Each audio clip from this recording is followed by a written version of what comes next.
জাপানের পর্বতারোহী ও nurse Naoko Watanabe বিশ্বের দ্বিতীয় সর্বোচ্চ শৃঙ্গ K2 তিনবার জয় করা প্রথম নারী হিসেবে ইতিহাস গড়েছেন।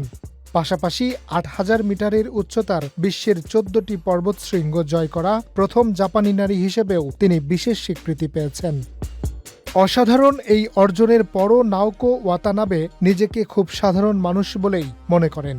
৪৪ বছর বয়সী ওয়াতানাবে বলেন, পর্বতারোহণ তার কাছে কেবল রেকর্ড বা অর্জনের বিষয় নয়, বরং এটি আনন্দ, স্বাধীনতা এবং নতুন সংস্কৃতি জানার এক অনন্য অভিজ্ঞতা। বার্তা সংস্থা অ্যাসোসিয়েট প্রেসকে দেওয়া সাক্ষাৎকারে তিনি বলেন, মানুষকে তিনি হিমালয় উপভোগ করতে উৎসাহিত করতে চান, শুধু শৃঙ্গ জয়ের লক্ষ্য নিয়ে নয়। তার ভাষায়, আমি একজন সাধারণ মানুষ যিনি ছুটির সময় হিমালয়ে আরোহণ করতে গিয়ে কিছু রেকর্ড গড়ে ফেলেছি। আমি নিজেকে পেশাদার পর্বতারোহী মনে করি না।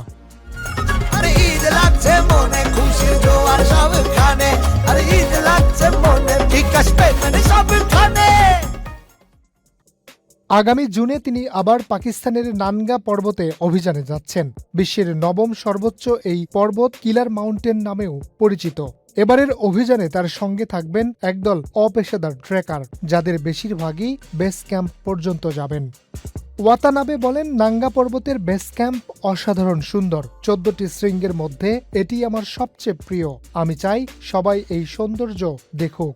১৯৮১ সালে জাপানের অনজো শহরে জন্ম নেওয়া ওয়াতানাবে মাত্র ৩ বছর বয়সেই পাহাড়ে চড়া শুরু করেন। তার মা তাকে শিশুদের একটি অ্যাডভেঞ্চার ক্লাবে ভর্তি করিয়েছিলেন। ছোটবেলায় তিনি চীন, মঙ্গোলিয়া ও পাকিস্তানে বিভিন্ন অভিযানে অংশ নেন, যা তার অভিযাত্রিক জীবনের ভিত্তি তৈরি করে। নার্স হিসেবে তার অভিজ্ঞতা পর্বতে কাজে এসেছে।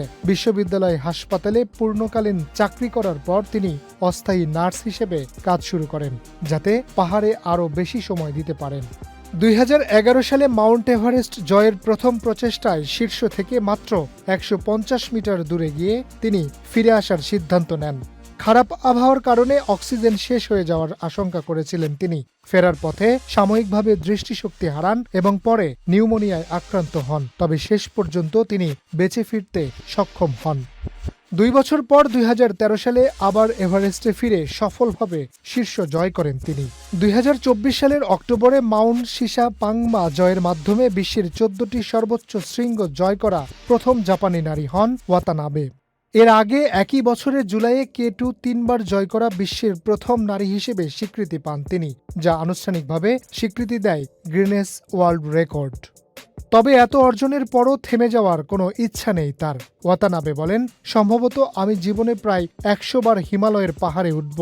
যদি সেটাই একদিন আমার নিজের ধরনের কোনো রেকর্ড হয়ে যায়, তাহলে সেটাও হবে অনেক মজার।